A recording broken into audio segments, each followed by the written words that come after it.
بسم الله الرحمن الرحيم. اللهم صل على سيدنا محمد. اهلا بيكم يا احلى اخوات واحلى متابعين.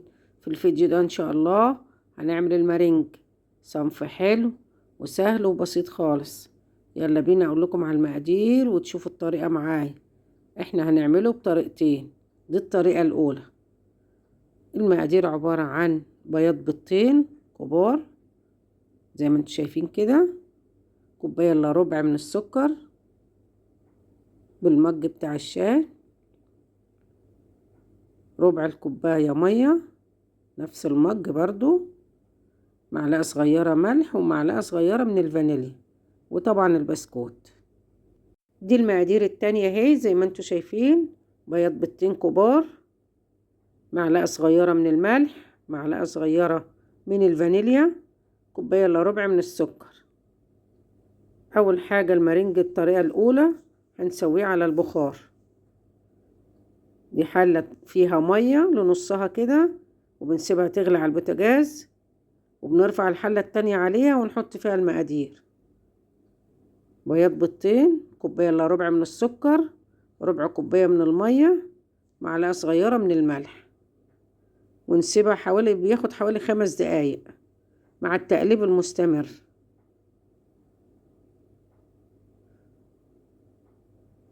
بنقلبه كده بالشكل ده كده لحد ما يستوي ويعمل رغوة بيضة كده، يبقى هو كده استوى. يعني بياخد حوالي 5 دقايق بالظبط زي ما انتوا شايفين كده. خلاص هو كده استوى. هرفعه بقى من على النار واسيبه يبرد، وبعد ما يبرد ان شاء الله هضربه في المضرب الكهربائي ونكمل الطريقة مع بعض وتشوفوا معايا. ده كده بعد ما برد اهو، سبت حوالي 10 دقايق لحد ما برد، وهبدأ اضربه بقى. بضيف الفانيليا، هضرب فيه لحد ما يبقى قوامه كريمي كده وشبه الكريم شانتيه بالظبط. بيبقى القوام بالشكل ده كده اهو، لحد ما تشوفيه عمل منقار بالشكل ده كده، يبقى هو كده خلاص تمام. هنبدأ بقى نشكله على البسكوت سوا مع بعض. بنبدأ بقى نزينه على البسكوت بالشكل ده كده، بنعمله وردات على البسكوت. عملت وحدتين اهمت ودي التالتة، طبعا هعملهم كلهم. بيبقى بالشكل ده كده، صنف حلو سهل وبسيط خالص. هنسيبه بقى لما ينشف كده ويجف. طبعا هو لسه طري فلازم ينشف كويس لمدة نص ساعة كده او ساعة، وبعدين هنزينه بالشوكولاتة. هنبدأ بقى نزينهم بالشوكولاتة. الشوكولاتة بالحليب، طبعا بتسيحيها على البخار او في الميكروويف زي ما تحبي. احنا عملنا وحدتين اهمت وهنعمل وحدتين معاكم برضو. بتبقى بالشكل ده كده اهي. هنعمل كمان واحدة معاكم.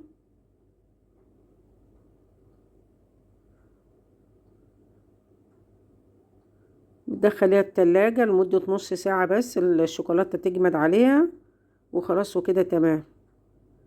وبالهنا والشفا لكل اللي هياكل. دي الطريقة التانية اللي هنسويه في الفرن. بياض بيضتين،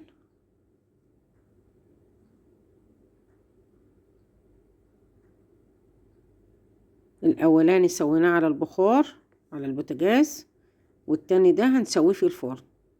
بضيف بقى معلقة الملح،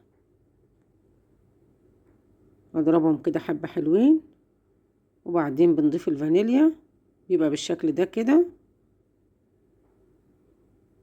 شوية بشوية،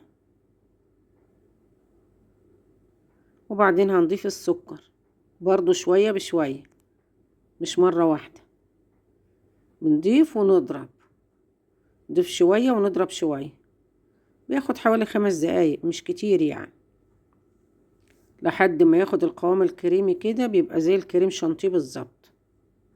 وهنبدأ نشكله بقى في الصاج وتشوفوا معانا ان شاء الله.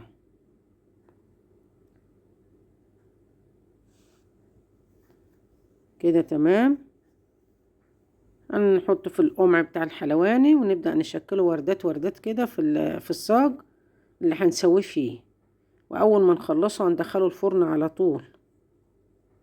بعد ما شكلناه بالشكل ده كده وردات زي ما انتوا شايفين اهو، هندخله الفرن على درجة حرارة 120، نار هادية خالص، لمدة ساعة.